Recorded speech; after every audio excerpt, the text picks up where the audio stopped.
We keep attributing the sell-off today to the Ukraine and the unrest there. But when I look in the Dow, the stocks that are hit the most, Microsoft, Visa, Disney, Nike. I can't imagine they have a lot of exposure to Eastern Europe.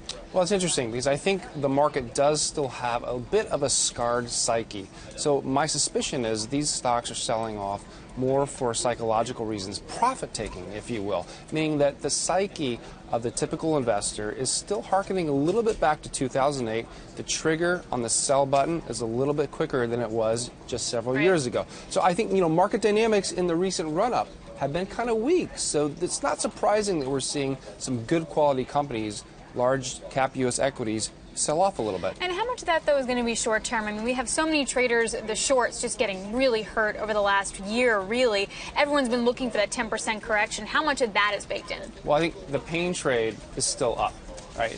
No doubt about it. I think the issue, however, to get higher from here in U.S. equities, we are going to have to see significantly better U.S. economic data. And what's the distinction, though, between that short-term and long-term data? Because the data recently has been pretty choppy. It's been really the weather effect. Yeah, we had some good data today on personal consumption and income. Where do you see that turning? Well, we're looking at the jobs report coming in on Friday. I would say that's the 800-pound gorilla in the room. And if you look back just the last several days, globally, we've had actually okay economic data. Chinese PMIs, okay, they're weak, but still above 50. 8-month low? Well, but we also had great.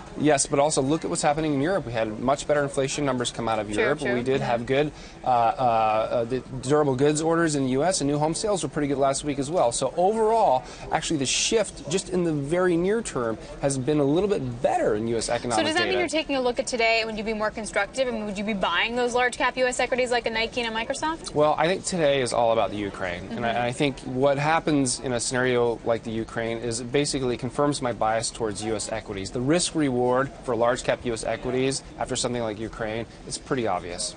Does that mean that's more of a safety trade because there are blue chip dividend stocks here in the U.S., or are you concerned about their exposure perhaps to Eastern Europe?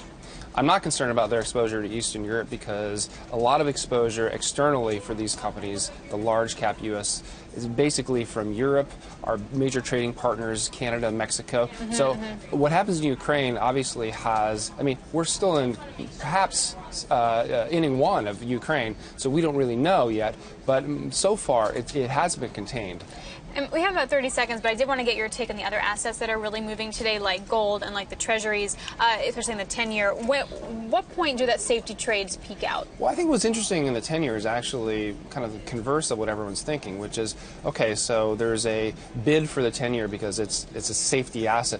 But how much of a bid are we really going to get? We're down. Basically, yields are down so far 6 basis points today. That's not that much.